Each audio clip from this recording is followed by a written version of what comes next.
Galera, não sei se você reparou, mas hoje na reunião de oração teve uma oração que foi diferente de todas as orações que eu já ouvi nas reuniões de oração até hoje. Que é a seguinte: pela primeira vez eu vi alguém orando a respeito da preguiça. Primeira vez que eu vejo isso. Parece que até agora a gente estava meio preguiçoso para orar em relação à preguiça. Só que hoje, agorinha, alguém ali, tocado certamente pelo Espírito Santo, orou, falando especificamente sobre a preguiça. Vai ser exatamente o tema dessa noite. Tem um livro escrito na Bíblia que fala sobre preguiça, que é o livro de Provérbios. Então, se você quiser aí, não é isso? Achar com mais facilidade, é logo depois do livro dos Salmos. Provérbios fala o tempo todo de alguns temas que são importantes. Recentemente eu vi um cara no YouTube. Esse cara é um influenciador, só que de lance de finanças. Pô, não importa o nome do cara, beleza? Nem eu sei qual é o nome do cara, mas sei que o cara é famoso. Fala de finança, de aplicação de dinheiro e tal. Aí ele falava, sabe o que, cara? O que me surpreendeu. Ele falou assim, quer aprender sobre finanças, sobre trabalho, sobre dinheiro, sobre riqueza? Leia o livro de Provérbios. E ele falou, quando ele leu Provérbios pela primeira vez, que só no capítulo 1, ele ficou alguns dias no capítulo 1, ele leu muitas e muitas vezes o capítulo 1, porque ele achou já maravilhoso. Pô, Clóvis, você está defendendo o quê? Que a gente tem que ler Provérbios para ficar rico? É isso? Não, estou só citando um caso curioso, beleza? De uma pessoa que achou algum valor nesse livro de Provérbios. A literatura aqui desse mundo antigo tinha duas características, uma mais assim, contemplativa, filosófica, tal, que você vai ver em Eclesiastes. Eclesiastes é um livro meio filosófico. Só que essa galera aqui entendia que aquilo que estava aqui passava para cá, beleza, virava músculo e braço e obra. Então essa galera aqui entendia que na verdade a vida era prática. Então você tem um livro de Provérbios, que na verdade é viver a vida de acordo com o conselho de Deus. E esse conselho vai falar sobre preguiça.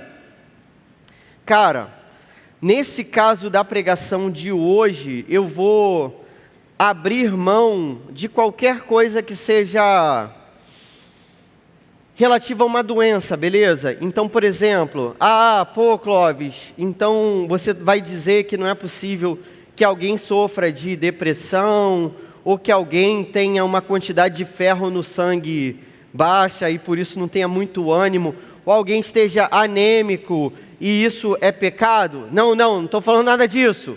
Eu estou falando que tirando essas raras exceções, então é possível que você não tenha muito ânimo para fazer as coisas, porque você tem que fazer um examezinho de sangue para ver aí, beleza? Pô, suas vitaminas bonitinhas aí, é possível. Então faça esse exame, é coisa boa. Mas tirando o exame de sangue e tirando a perspectiva psicológica, cara, de modo geral, a preguiça vai ser tratada como pecado na Bíblia. Preguiça é pecado. E talvez seja o pecado mais relativizado que a gente tem no nosso meio. Tipo assim, a gente não considera muito a preguiça pecado. O ócio, que é não fazer nada, é até valorizado às vezes. Tem um sociólogo italiano chamado Domenico de Masi. Ele escreveu uma obra, um livro, que é o ócio criativo. Então ele defende que a gente não faça nada para a gente poder pensar e tal. Se você está pensando, você está fazendo alguma coisa, né? De certo modo. Hoje também tem umas profissões que são diferentes. Então, diferentemente do passado, você pode trabalhar, às vezes, pensando. Não é isso? Já aconteceu comigo também. Uma vez eu estava na minha casa, tinha um marceneiro na minha casa, que é meu parente, meu amigo, muito próximo. E estava fazendo um serviço de marcenaria. E eu estava fazendo um serviço intelectual. Beleza, lendo alguns textos, mas era trabalho, o nome do serviço era trabalho. E ele me viu na minha casa lendo alguma coisa, aí ele falou assim para mim: Clóvis, aproveita que você não está fazendo nada.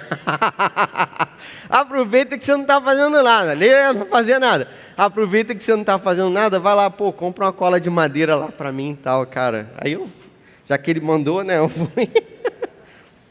Tirando essa parada do serviço, que hoje é diferente, infelizmente, cara, eu luto contra a preguiça e acredito que alguns aqui possam lutar também contra isso, porque é pecado e a Bíblia vai tratar disso no livro de Provérbios. O livro tem vários temas, vários enfoques, mas um dos principais é a preguiça. Então, saca só, isso é um livro da Bíblia, beleza? É o conselho de Deus. Deus se importa com isso. Deus não te criou, nem me criou para que a gente fosse preguiçoso. Mas, pelo contrário, para que a gente dedicasse o nosso tempo, a nossa vida, aquilo que trouxesse glória para Ele. Toda vez que a gente deixa de fazer algo que não seja o bem, a gente faz o mal. É o que a Bíblia ensina para a gente. Olha só, Provérbios 24, verso 30 diz assim: passei pelo campo do preguiçoso, pela vinha do homem sem juízo. Ó, o preguiçoso é chamado de homem sem juízo. Beleza? Ou seja, é alguém que é tolo. É alguém, assim, no nosso linguajar bem popular, né? Fulano é burro, não é isso? É isso, olha só. Passei pelo campo do preguiçoso, pela vinha do homem sem juízo. Havia espinheiros por toda parte. O chão estava coberto de ervas daninhas e o muro de pedra estava em ruínas. Observei aquilo e fiquei pensando, olhei e aprendi esta lição. Vou dormir um pouco, você diz. Vou cochilar um momento, vou cruzar os braços e descansar mais um pouco. Mas a pobreza lhe sobrevirá como um assaltante, e a miséria como um homem armado. Amém. Quero ver que alguém falar amém para esse texto. Se Deus se importa com a preguiça, eu preciso me importar também. A primeira lição que esse texto traz para a gente é a seguinte: a Bíblia nos alerta que a preguiça é fruto do pecado. A Bíblia nos alerta que a preguiça é fruto do pecado. Saca só, no início, quando Deus criou todas as coisas, lá no livro de Gênesis, Ele criou o primeiro casal, mas Ele deu funções, trabalhos, atribuições para esse primeiro casal. Tá ligado? Que lá em Gênesis, Adão tinha que fazer alguma coisa e Eva também. Eles eram responsáveis pela manutenção daquele jardim. Você já cuidou de um jardim? De uma hortinha? Qualquer coisa assim? Não, gente, que mundo que vocês estão vivendo? Você já cuidou de hortinha, alguma coisa assim? Responsável? Quem é responsável por alguma coisa? Lavar um banheiro, lavar uma louça, arrumar a própria cama, o guarda-roupa. Dá trabalho. Deus deu trabalho para os seres humanos.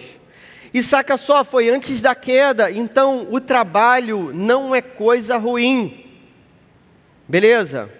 O trabalho não é coisa ruim, o trabalho foi criado por Deus, o trabalho é bom, a gente nasceu para isso, para trabalhar. Só que quando o pecado entra no mundo, e aí o pecado pela desobediência dos seres humanos, do primeiro casal, o pecado entra no mundo, aí o trabalho passa a ser algo com determinados problemas para a gente vencer. Você vai olhar lá na maldição, Gênesis 3, capítulo 3, você vai ver que a maldição é o quê? Em relação à mulher, é que a mulher agora vai ter filhos, mas ela vai sentir dores. Alguns vão defender que aquelas dores não são só multiplicadas no parto em si, e são, no parto essas dores aparecem certamente, mas essas dores são da criação dos filhos ao longo da vida, porque, cara, criar um filho dá trabalho. Olha para a galera mais velha que está aqui, tem filho? Eu, olha para mim. Cara, criar filho não é mole não. Meu amigo, achei que fosse moleza, confesso. Já olhei para muita criancinha aí no shopping e disse assim, meu filho nunca vai fazer aquilo ali que aquela criança está fazendo. E aí, meus filhos fizeram pior do que aquela criança, muito pior, cara. Criar filho é coisa difícil, é um trabalho cansativo. E a maldição para o homem, lá em Gênesis 3, é o quê? Para a mulher, são as dores multiplicadas, isso faz parte dessa criação dos filhos. E para o homem é o trabalho agora com o suor do rosto. Você sabe o que é suar, não sabe? Nesses dias aí, tu tá ligado o que é suar. Cara, agora é trabalhar com o suor do seu rosto, você vai trabalhar, e os cardos e os abrolhos vão se multiplicar. O que são cardos e abrolhos? São plantas indesejáveis. Então, eu, por exemplo, plantei uma dessas plantas na minha casa, uma chamada Ora Pronobis, que é uma planta com espinhos. A planta é maravilhosa, mas toda hora você se espeta naquele troço, porque tem espinho e toda hora você se machuca. E recentemente 2 amigos foram me ajudar numa parada lá em casa, e eles ficaram toda hora reclamando, essa planta aqui espetando a gente o tempo inteiro, espetando o tempo todo. Agora você tem que lidar com espinhos e você tem que lidar com ervas daninhas. São aquelas plantas que não servem para nada, que você não plantou, a que você plantou, elas encobrem e sufocam, e você tem que ficar tendo aquele trabalho, cuidando de tudo o tempo todo. A Bíblia vai dizer para a gente que a preguiça é fruto do pecado. Antes da queda não havia essa barreira. Antes da queda a gente não tinha esse problema com o trabalho. Só que agora, com a queda, a gente vai ter. Agora que a gente vive no meio do pecado, a gente tem essa barreira. Por outro lado, a segunda lição desse texto é que a preguiça leva à morte. A preguiça vai levar a gente à morte. Olha o que esse texto vai dizer. Verso 33, vou dormir um pouco. Quantas vezes você falou isso? Vou dormir um pouco, você diz. Vou cochilar um momento, vou cruzar os braços e descansar mais um pouquinho. Estou cansado. Mas a pobreza lhe sobrevirá como um assaltante. Surpresa, beleza? Ninguém te avisa, daqui a 2 semanas eu vou te assaltar. Me espera aí, daqui a 2 semanas eu te assalto. E a miséria como um homem armado. A miséria vai ser mais forte que você. A miséria vai roubar aquilo que você tem. A preguiça vai levar à morte. Por quê, queridos? A preguiça não é neutra diante de Deus. Então a gente pensa assim, quando eu não faço nada, isso é neutro, não é? O não fazer nada é neutro. Então assim, não é bom nem mal, é neutro. Não, o não fazer nada é pecado. Porque quando você não faz o bem. Quando você não usa seu tempo para fazer o bem, você está pecando, porque aquele que sabe o que é o bem e não faz, esse peca. É o que a própria palavra de Deus diz. Quando você olha para Mateus 7,12, Jesus diz, façam aos outros aquilo que vocês gostariam que fizesse com vocês. A ordem bíblica não é não fazer. Tem uma música do Renato Russo que ele diz exatamente isso. Não façam aos outros aquilo que vocês não gostariam que fizessem com vocês. Mas a ordem não é essa. A ordem não é não façam. A ordem é façam. Consegue entender? O fato de você não fazer nada não te coloca numa neutralidade diante de Deus. Pelo contrário, já está ruim. O muro está caindo. A erva está crescendo. Os espinhos também. Você é sem juízo por conta disso. Existe uma cultura no nosso país que vocês conhecem bem, vocês já conhecem esse nome aí, da procrastinação, não é isso? Fala rápido, procrastinação. Essa cultura da procrastinação é o quê? Deixar para depois. Depois a gente resolve, depois a gente vê isso. Tem gente que vai até usar a Bíblia aí para, né, procrastinar. Não, Jesus falou, né, viva um dia de cada vez, a cada dia... a cada dia basta o seu mal, não é isso? Não vou ficar me preocupando com a prova de matemática que vai ser segunda-feira, não. Pô, cada dia basta o seu mal. Segunda-feira eu danço na prova. Não tem jeito, eu vou esperar. Pô. Não, cara. A Bíblia não te diz para que você espere o problema aparecer, sabendo que o problema vai aparecer e que você não esteja preparado para ele. Pelo contrário, a Bíblia quer que você se prepare. Então, quando você deixa de fazer aquilo que é a vontade de Deus, você peca. E é vontade de Deus que você faça algo, beleza? Que você ajude, que você não seja um peso para a galera que está do seu lado. A preguiça vai levar a gente à morte. Quem não faz o bem, faz o mal necessariamente, ainda que pense que não faça nada. Quem não faz o bem, faz o mal, ainda que pense que esteja sem fazer nada. Terceira e última lição desse texto. A fé, por outro lado, ela vai gerar trabalho. Lembra de Tiago? Pô, vocês dizem que vocês têm fé. Mostra aí para mim a fé de vocês, que eu vou mostrar para vocês as minhas obras.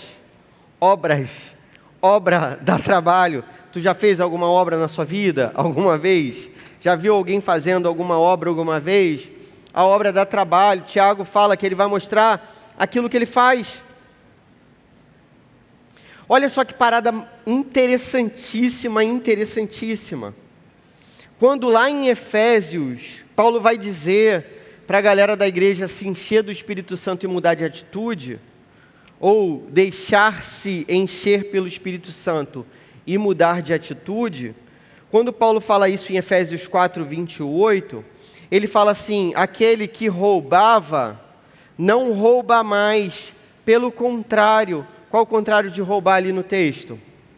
Aquele que roubava, não rouba mais, pelo contrário, agora trabalha e ajuda quem passa necessidade. Olha só, perceba, o contrário do roubo é o trabalho. O contrário do roubo não é simplesmente não fazer nada. O contrário do roubo é fazer alguma coisa. Então Paulo não diz assim, ó, você que roubava, agora não rouba mais. Você que mentia, agora não mente mais. Não. Paulo diz, ó, você que roubava, agora você vai trabalhar e vai doar para ajudar as pessoas. Você que mentia, agora fala a verdade. O contrário de mentir não é não mentir. O contrário de mentir é dizer a verdade. Pô, vocês estão entendendo o que eu estou querendo dizer? É sempre ativo, nunca é passivo. Beleza? É sempre fazer alguma coisa. A fé vai gerar trabalho, porque quem não trabalha, na perspectiva da Bíblia, vai roubar alguma coisa de alguém, ainda que não seja de modo prático, vai roubar de modo implícito, vai roubar o tempo dos outros, porque alguém vai ter que trabalhar por você. Está conseguindo compreender? Pô, Clóvis, mas eu tenho 14 anos, você está falando que, 14 anos já pode ser jovem aprendiz, meu amigo, Estatuto da Criança e do Adolescente. Estou com o estatuto aqui na minha mão, Estatuto da Criança e do Adolescente, diz que a partir dos 14 anos você já pode se enquadrar na modalidade de jovem aprendiz, já pode trabalhar, está tudo certo. Não, mas eu sou criança, estou aqui no UP desavisado, mas eu sou... aí criança não pode trabalhar. Pela lei não pode. A fé gera trabalho, porque quando você tem fé, quando você crê, você faz alguma coisa. Pô, quem está aqui não está servindo em nada, meu irmão. É bem provável que esteja com a fé fraca, abalada, prejudicada, duvidosa. A fé gera resposta, e essa resposta é em ação. Já percebeu que quando Jesus fala de amor, Ele não fala igual a Luiz de Camões, igual os poetas românticos, ele não faz um poema bonitão pra gente, tirando o Sermão da Montanha. Porque toda hora eu falo Sermão da Montanha, e você já está assim, pô, esse cara só fala Sermão da Montanha. Beleza. Maior sermão de Jesus, depois do Sermão da Montanha, é o quê? Aquela metade ali para o final do Evangelho de João, capítulo 14, 15, 16, 17, que é última ceia, Jesus falando o último discurso dele para os discípulos, e ele vai para a cruz. O que Jesus vai dizer nesse momento aí para os seus discípulos? Ele vai falar sobre o amor. Então Jesus não faz um poema assim, o amor é fogo que arde sem se ver, ferida que dói e não se sente. É o descontentamento, o descontente, dor que desatina sem doer, o não querer mais que bem querer. Pô, cara, Jesus não faz essa poesia de Camões. Sabe o que Jesus diz? De modo simples, aquele que me ama faz o que eu digo, cumpre os meus mandamentos. Então, os discípulos estão esperando um negócio maravilhoso, Jesus falar sobre o amor, de modo teórico e bonito. E Jesus diz para eles assim, pô, vocês me amam? Então vocês têm que fazer o que eu falei para vocês fazerem. Fazer, amar é fazer. O amor é fazer o que Jesus manda. Dentro do conselho de Deus, a preguiça é um dos piores pecados. A preguiça leva outras pessoas a pecarem. Quando você é preguiçoso, alguém se estressa contigo, alguém faz mais do que deveria fazer, porque tem que fazer a sua parte. Gera discussão. A preguiça gera mentira. Então, pô, não estou afim de ir para a escola, vou dar aquela miguezada, vou matar a aula tal. Aí você tem que mentir para os seus pais depois. Você não vai poder dizer, pô, estava com preguiça, e aí não fui para a escola, fiquei dormindo. Ah, porque hoje a matéria não é importante, porque essa aula eu já passei. Você tem que inventar uma desculpinha, saiba que o nome disso é mentira, dessa desculpinha. A preguiça gera outros problemas. A sua preguiça no início do ano está gerando o quê? A sua cordinha no pescoço agora no final do ano nas matérias, não é? Você ficou lá no início do ano dando aquela enrolada. Agora a conta chegou, meu amigo, a conta chega. E aí a conta pode estar alta, pode ser um preço caro. Como eu já passei da escola, estou rindo disso tudo, não é isso? Como é que você aplica essa parada na sua vida? Primeira aplicação: alegre-se nas suas tarefas diárias. Tem alegria, cara. Por incrível que pareça, o contrário da preguiça é alegria. Na Bíblia, você se alegrar com aquilo que Deus te deu. Paulo diz que ele está contente em qualquer situação. Pô, você tem que estar contente arrumando a tua cama. Você tem que estar contente, pô, arrumando as tuas coisas, estudando para a matéria da escola, ainda que seja a matéria mais insuportável de todas. Você tem que estar contente. Alegre-se nas suas tarefas diárias. Lembre, quando Jesus voltar e tudo estiver maravilhoso, o trabalho permanecerá. A Bíblia vai dizer em Apocalipse que a gente vai servir a esse Deus eternamente. E a palavra serviço significa trabalho. Quando Jesus voltar, vai ter trabalho. Tem gente que está até com preguiça de ir para o céu agora. O cara é tão preguiçoso, pô, no céu vai ter trabalho. Estou com preguiça de ir para o céu. Aquilo que era a ideia do Éden vai ser restaurada. Deus valoriza quem trabalha alegre. Então, lembra na doação dos bens? O que Paulo vai dizer? Quando você ofertar, você tem que fazer o quê? Alegre. Deus quer que você faça alegre. Isso é importante. Fazer com zelo, fazer com amor, fazer com dedicação. Você já viu que a Bíblia está lotada dessas expressões? Empenho, diligência, servir com diligência, servir com prontidão, se empenhando no serviço a Deus, com esforço, com zelo, com trabalho, com força. Josué, seja forte. Ser forte dá trabalho. Josué, não seja preguiçoso. Beleza? Josué, seja forte e corajoso. E você vai entrar na terra. Muro de Jerusalém reconstruído. Pô, a gente pregou isso aí, eu e Pedrox aí há algumas semanas. Falei no Gol também. Cara, um homem chamado Baruque reconstruiu o muro e Deus percebeu que ele fez aquilo com zelo, com amor, com dedicação. Então, faça as suas tarefas, ainda que você pense assim, pô, minha mãe mandou eu descascar essa batata aqui. Odeio descascar batata. Pior, cebola. Minha mãe mandou descascar cebola. Aí você já chora naturalmente, né? Que tem aquele negócio da cebola. Tem uma opção de macete aí para você não chorar. Você pode chorar também, mas ainda que você chore por fora, por dentro, você deve se alegrar. O preguiçoso só não tem preguiça para justificar a sua própria preguiça. Quando você pergunta para o preguiçoso por que ele não fez, ele diz, eu estava com dor de cabeça, essa semana foi difícil, e semana que vem. Segunda aplicação, lute contra a preguiça, inclusive a espiritual. Eu não deveria ter posto esse negócio de inclusive a espiritual, beleza? Porque toda preguiça é espiritual. Porque preguiça é pecado, meu amigo. Mas eu queria separar na sua cabecinha o seguinte, que por mais que você estude, tire nota boa, por mais que você seja a melhor aluna lá da sua escola, o Senhor quer que você com todo o esforço, com todo o empenho, que você leia a palavra dEle todo dia e medite no seu conselho dia e noite.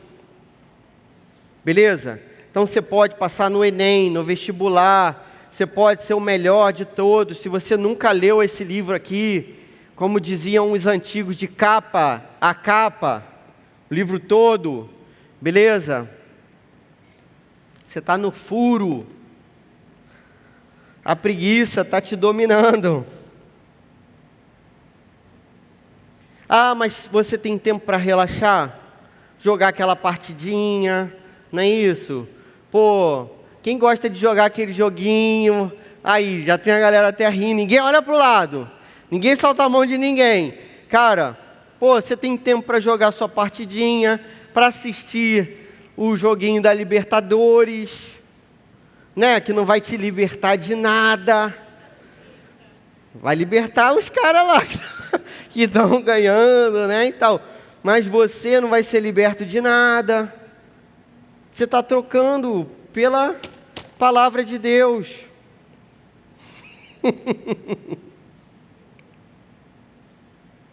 A preguiça se reflete na falta de dedicação às coisas de Deus. Por quê? Porque quando a gente se dedica, por exemplo, à nossa carreira e não se dedica às coisas de Deus, está dando um recado para Deus que a gente está pouco se lixando para Ele. A gente está dizendo assim, eu me importo com o meu salário, com o meu futuro, com o meu diploma, com a minha nota no Enem. Eu me importo com o que os outros acham de mim, mas com o teu conselho eu não me importo. Então uma forma, galera, de superar a preguiça é se dedicando à leitura da palavra e à oração. É só assim que você consegue, porque isso é pecado.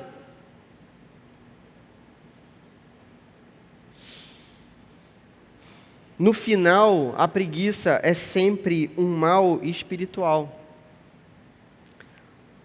E se a gente não consegue orar 5 minutos, não consegue ler a Bíblia 5 minutos, tem gente que diz assim, quando eu estou com insônia eu vou ler a Bíblia, que aí me dá sono rapidinho, eu começo a dormir. Cara, pode saber, essa parada é espiritual, certamente. Você começa a ler a Bíblia e fica com sono. Terceira e última aplicação, mostre as suas obras. Mostre as suas obras. Eu sei que isso é estranho dentro do Sermão da Montanha, em que Jesus diz, o que sua mão direita faz, a esquerda não deve saber. Por quê? O que Jesus está querendo dizer? É para você não mostrar no sentido de você se vangloriar, se envaidecer, mas a Bíblia manda mostrar as obras. Tiago diz isso: mostra a sua fé para mim, que eu mostro para você as minhas obras. Então, as pessoas precisam ver que você é uma pessoa dedicada naquilo que você faz. Você é dedicado, você é um baterista, uma baterista, igual a Raina, dedicada, todas as viradas ali, com vários braços ali, Raina, conseguiu. Beleza, você é uma baixista dedicada, igual a Maria. Eu ia completar a banda, nem vou, porque aí vai ficar, até o final vocês vão zoar demais. Então, você tem que fazer, não somente por fazer. Então não é só eu acertar uma parada, mas eu fazer com alegria, com dedicação, com zelo, com esforço, com coração. A Bíblia incentiva as nossas obras que mostram a nossa fé. Na verdade, nesse sermão que Jesus faz, no último sermão lá, João 14, 15, 16, 17, ele vai dizer isso: as pessoas vão ver as obras de vocês e vão glorificar o Pai. O mundo vai te observar, os outros estão te observando para ver se você é crente de verdade. E como é que você mostra que você é crente? Ajudando a limpar o quintal da tua casa, a lavar a louça da tua casa, arrumar a cama do seu quarto.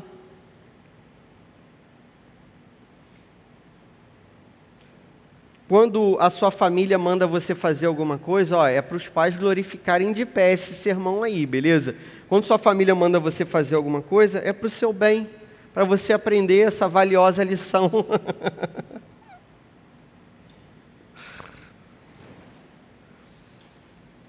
Que o amor se apresente na vida de vocês, o amor por Jesus Cristo e a fé em Jesus Cristo se apresente na vida de vocês em obras.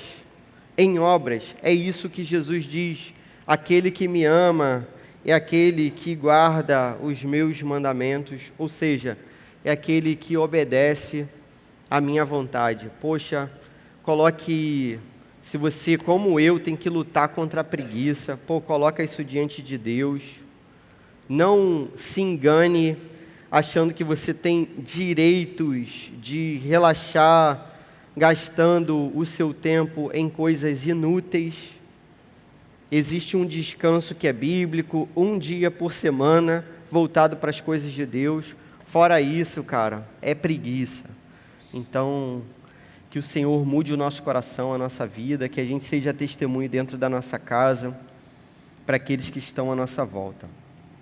Senhor, muito obrigado pela Tua palavra santa. Você é o Deus do nosso coração, e a gente quer de todo o coração viver aquilo que Jesus Cristo garantiu para nós na cruz.